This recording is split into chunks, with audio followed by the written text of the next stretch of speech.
MacDonald. Hello. Yes! I'm so grateful to have some time with you. We just heard you live perform Desperate and a couple other songs. Amazing. Thank you. We're so grateful for you, for sharing your heart. And this song has made, to say it's made an impact, it feels like an understatement. Because the testimonies we received from listeners after hearing your song are just like mind-blowing and just so exciting. What has that process been like after putting out something so raw and vulnerable? Yes. And to have people say, I'm connecting with that. What's that like? It's really helping me realize I'm not alone. And that's just been one of my weaknesses, has been to isolate when I'm going through something. And God is having me do the exact opposite. And it's been like uncomfortable in every way at first, but now that I'm connecting with so many people, it's just bringing my healing like at a rapid rate, way faster than had I tried to do it alone like I had in the past. So it's been pretty cool. You have community. Exactly. A lot of An people. army. Yeah. And it's just, it's a kind of song you can belt at the top of your lungs. So even that just feels unifying. Everyone's like, my windows are down, I'm belting it. I'm like, oh my gosh. It's a war cry, honestly. Yeah. Because when you're desperate, you are at that level where it's just Exactly. like anything, God, like neon sign, doves, something like I am desperate to feel this peace that I know you can give me. And so you putting a melody to that war cry, like beautiful, awesome. It's been so humbling, honestly, to hear people share deep things about like, I just lost my husband and this song is giving me the words, when I didn't have it. And it's just like, what do I even say to that? Yeah. It's like, thank you, God, but it's like, it's an honor and it's very humbling to walk with people and do some of that stuff. Yeah. I heard artists that have those kind of impactful songs. As time goes by, they're like, it's very cathartic at first because you're still processing all those emotions, all that hurt that goes into a war cry song like that. Mm-hmm. And then it turns into, okay, I know I'm ministering now because my healing's come. So where are you at in this journey with your faith walk and this song?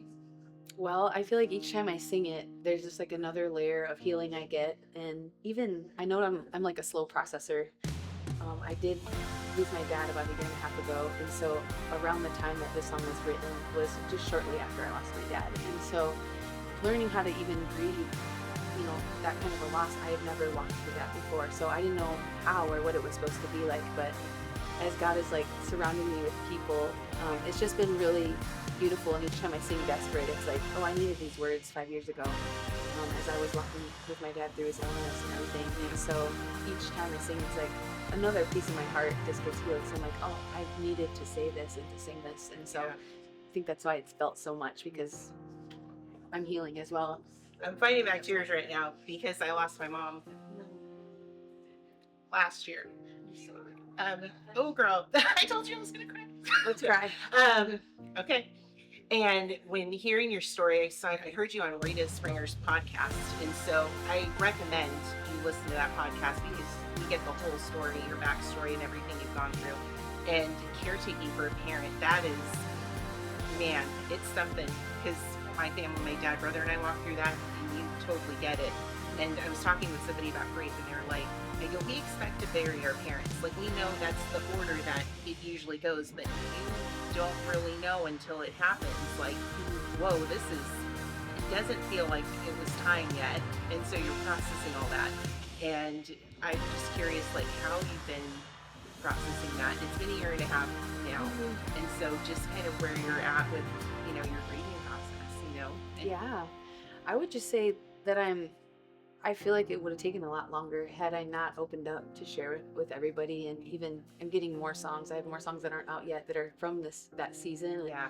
So it's really cool to kind of be stepping out to the other side of like the valley and seeing what all of it was for, and seeing God like weave different themes throughout that He's giving me now to share and to testify of His goodness and how He was with me through it all. Yeah.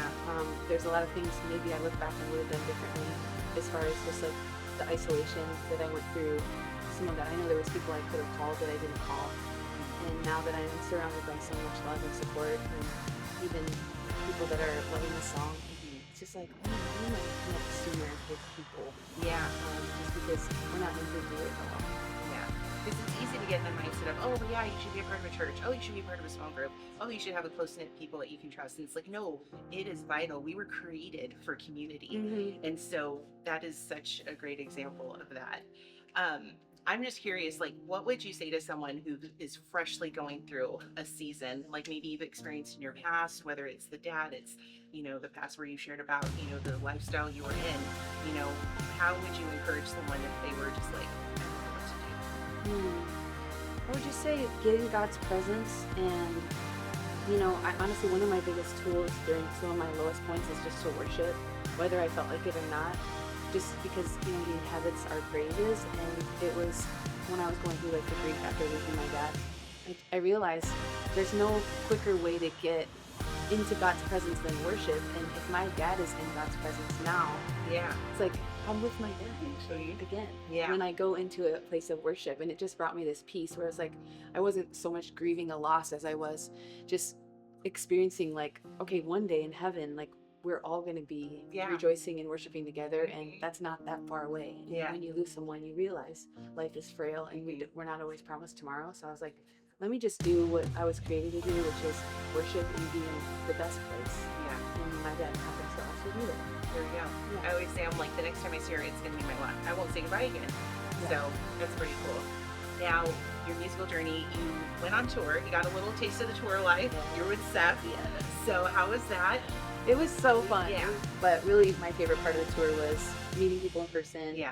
Looking out, seeing people sing along to my songs, specifically that.